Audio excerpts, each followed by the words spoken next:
Voici pourquoi tant de chrétiens seront laissés pour compte lors de l'enlèvement. En effet, le Seigneur Jésus-Christ est l'artisan des miracles. Il transforme l'eau en vin, chasse les démons, purifie les lépreux, fait marcher les boiteux, guérit les malades, marche sur l'eau, ressuscite les morts, rend la vue aux aveugles. Son baptême dans le Jourdain est accompagné d'une voix céleste proclamant « C'est mon Fils bien-aimé en qui j'ai mis toute mon affection ». Le simple nom de Jésus renferme pouvoir, espoir, salut, provision, vie et autorité. Jésus-Christ de Nazareth est une réalité historique, attestée par des preuves en dehors de la Bible. Il est crucial de comprendre que parler du Seigneur Jésus-Christ, c'est évoquer une réalité tangible, non une fiction. Même les penseurs séculiers admettent que l'histoire sans Jésus-Christ est incompréhensible. Bien avant l'apparition du premier pécheur, le Seigneur Jésus-Christ était destiné à venir sur terre en tant qu'agneau de Dieu pour expier les péchés du monde. Il est venu pour les pécheurs, et si tu n'as jamais été un pécheur, Jésus-Christ n'est pas venu pour toi. La réalité est que nous avons tous péché, menti, volé, et fait des choses dont nous ne sommes pas fiers. C'est pourquoi Jésus-Christ est venu, pour sauver les pécheurs. Pour les chrétiens, Jésus-Christ est l'essence même de tout. Il n'est pas une figure fictive créée il y a 2000 ans, mais Dieu lui-même. Notre vie entière, nos actions positives, découlent de lui. La base du salut et de notre existence est Jésus-Christ. Comme le dit la Bible, « J'ai été crucifié avec Christ, ce n'est plus moi qui vis, mais Christ qui vit en moi. » La vie que nous menons dans la chaise découle de la foi au Fils de Dieu, qui nous a aimés et s'est livré pour nous. Jésus est le donateur de la vie, unique en son genre, Dieu Tout-Puissant manifesté en chair, la figure centrale de la Bible, le seul chemin vers le ciel et vers le Père. Il mérite adoration, glorification et élévation. Comprendre que Jésus-Christ n'est pas simplement un homme rempli du Saint-Esprit, ni simplement un faiseur de miracles, prophète ou prêtre, mais Dieu manifesté en chair est crucial.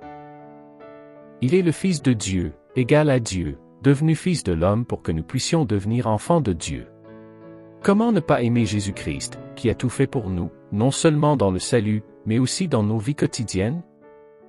Revenons à l'idée fondamentale, Jésus-Christ est Dieu manifesté en chair, l'alpha et l'oméga, l'Éternel. Son Père lui a donné le nom d'Emmanuel, signifiant « Dieu avec nous ». Nous remarquons que, dans la vie de Jésus, il se séparait fréquemment des foules pour prier, quittant la multitude pour chercher la face de Dieu dans la prière. Dieu désire que nous soyons seuls avec lui, car il nous traite en tant qu'individus, non collectivement. Le salut est un parcours individuel, chaque personne devant avoir sa propre relation avec le Seigneur. Sois tranquille et sache que je suis Dieu, exprime le psaume. La solitude avec Dieu élimine le bruit de la vie, sépare des distractions et ouvre le cœur à recevoir de Dieu, procurant une sérénité profonde. Venez au lieu de culte et d'adoration pour votre Créateur, où il vous protégera et guidera. Comme le dit le prophète Jérémie, « Je suis l'Éternel, le Dieu de toute chair. » Y a-t-il quelque chose de trop difficile pour moi? Quoi que vous traversiez, allez seul dans le lieu de prière et déversez votre cœur devant celui qui prend soin de vous. La vulnérabilité est permise devant le Seigneur, même loin d'un édifice d'église ou d'un pasteur. En vous retirant dans un lieu secret, cherchez la face du Seigneur. Pensez à Enoch, Moïse, Joseph et d'autres figures bibliques qui ont vécu des moments significatifs avec Dieu en étant seuls. La vie chrétienne n'est pas seulement collective, mais aussi une expérience individuelle avec le Créateur. Sachez que certains chemins dans la vie doivent être parcourus avec Dieu seul. Si votre confiance était exclusivement envers les gens, ils risquent de vous décevoir au moment critique. Comme le dit le psaume, certains se confient aux chars, d'autres aux chevaux, mais nous invoquerons le nom de l'Éternel, notre Dieu. Ainsi donc, la vraie raison pour laquelle tant de chrétiens peuvent être laissés pour compte lors de l'enlèvement est peut-être liée à leur relation personnelle avec Jésus-Christ. Ce n'est pas seulement une question de participation collective, mais aussi de moments passés seuls avec Dieu, développant une foi personnelle et une confiance exclusive en lui. Ces moments d'intimité avec le divin ne se limitent pas à la simple observance des rituels religieux, mais impliquent une communion profonde et une recherche constante de la présence de Dieu dans la prière et la méditation. Il est crucial de souligner que la foi chrétienne ne se mesure pas uniquement à la fréquentation des lieux de culte, mais aussi à la qualité de la relation individuelle avec Jésus-Christ.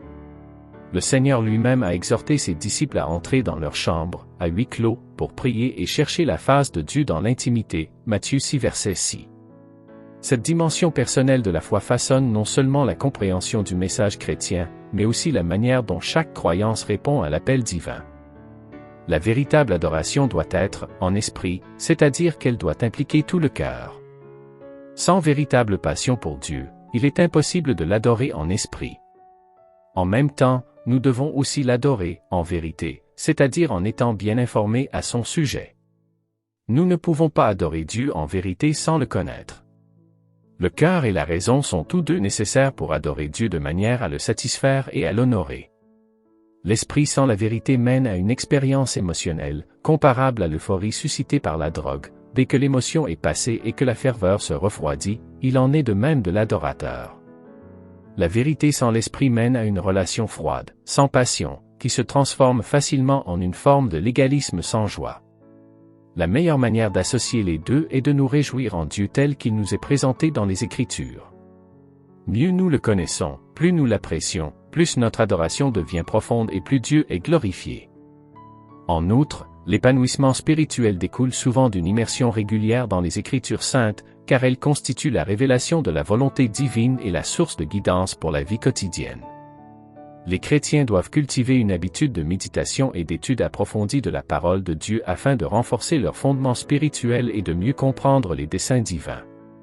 Cette démarche contribue non seulement à édifier une foi robuste mais également à forger une relation personnelle plus profonde avec le Christ. Enfin, la préparation pour l'enlèvement ne se mesure pas seulement à une adhésion externe aux pratiques religieuses, mais à une croissance spirituelle intérieure, alimentée par la prière, la méditation biblique, et une confiance inébranlable dans la grâce salvatrice de Jésus-Christ. Les chrétiens sont appelés à s'engager dans une quête constante de communion avec Dieu, afin que lors du retour glorieux de Jésus, ils soient non seulement participants à un événement collectif mais également récipiendaires de la promesse divine d'une vie éternelle en sa présence. L'Écriture nous rappelle que le jour et l'heure de cet événement sont inconnus, comme l'a souligné le Seigneur lui-même dans Matthieu 24 verset 36, « Pour ce qui est du jour et de l'heure, personne ne le sait, ni les anges des cieux, ni le Fils, mais le Père seul. » Cependant, la parole nous exhorte à être vigilants, car le Fils de l'homme viendra comme un voleur dans la nuit, Apocalypse 16 verset 15. Nous sommes dans les derniers jours, et les signes prophétiques se manifestent autour de nous. Comme l'a dit Jésus dans Matthieu 24 verset 33, de même, quand vous verrez toutes ces choses, sachez que le Fils de l'homme est proche, à la porte. Ne soyons pas comme ceux qui étaient dans les jours de Noé, indifférents aux avertissements divins, Matthieu 24 verset 37. Préparons-nous spirituellement, car le Seigneur descendra du ciel avec la voix d'un archange et le son de la trompette de Dieu, et les morts en Christ ressusciteront premièrement, 1 Thessaloniciens 4 verset 16. N'oublions pas les paroles de l'apôtre Paul dans 2 Timothée 4 verset 8, « Désormais la couronne de justice m'est réservée, le Seigneur, le juste juge, me le donnera dans ce jour-là, et non seulement à moi, mais encore à tous ceux qui aimeront son avènement. » Aimons l'avènement du Seigneur de tout notre cœur et persévérons dans la foi, car il est écrit dans 2 Thessaloniciens 1 verset 10 que le Seigneur sera glorifié dans ses saints. Que notre attente de l'enlèvement ne soit pas teintée de peur, mais de foi et d'espérance. Comme l'a déclaré le psalmiste dans Psaume 45 verset 15, on les introduit au milieu des réjouissances et de l'allégresse, elles entrent dans le palais du roi. Frères et sœurs, préparons-nous, veillons et restons fidèles, car le Seigneur vient bientôt. Les Écritures nous dévoilent le mystère glorieux de l'enlèvement, où, à un signal divin, à la voix d'un archange et au son de la trompette de Dieu, le Seigneur lui-même descendra du ciel. Les morts en Christ ressusciteront premièrement, puis nous, les vivants, seront tous ensemble enlevés pour rencontrer le Seigneur dans les airs. Oh, quelle merveilleuse promesse nous est faite! N'oublions pas les paroles de notre Seigneur Jésus lui-même, qui nous enseigne que personne ne connaît le jour ni l'heure de cet événement glorieux, mais nous devons veiller, être prêts, et garder nos vêtements spirituels. Prions, veillons, et soyons prêts à être pris avec allégresse, laissant derrière nous les soucis de ce monde. Frères et sœurs, la parole nous a avertis des signes qui précéderont ce jour. Les étoiles tomberont du ciel, les puissances des cieux seront ébranlées, et une grande crainte s'emparera de ceux qui verront ces événements. Le monde entier entendra la bonne nouvelle du royaume avant que vienne la fin.